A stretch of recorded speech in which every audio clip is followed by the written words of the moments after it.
This situation happened a year ago, but recently a conversation made me reflect on it. Let me start from the beginning. Me, 29F, and my husband, 31M, had our first child in February 2023. At the time of the birth, I decided that I didn't want him to be present in the delivery room. I didn't allow him to be present during the birth. I only wanted my mother and the medical team present. I told him this when I was about 8 months pregnant, as we were finalizing preparations.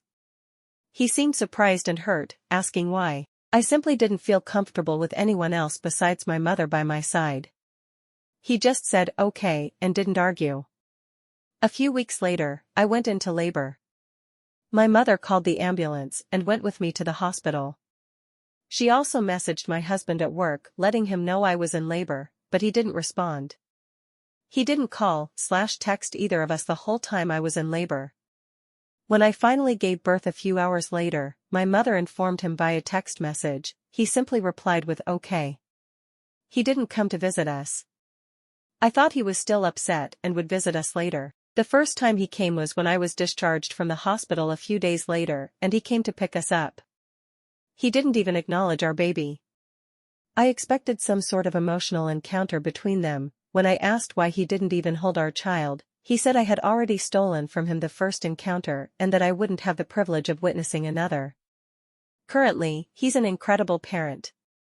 However, recently, when we discussed the possibility of having a second child, he expressed his reluctance. When I pressed my husband about it, he said something like, "Did you think I would let you stop me from witnessing the birth of another child in this world?" I didn't respond.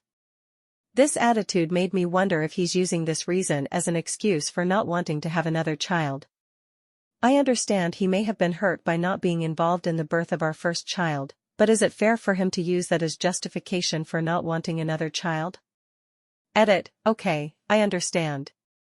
I'm AH and I'm wrong. I shouldn't have let my fears and comforts come before my husband's feelings. I'll apologize and suggest couples therapy.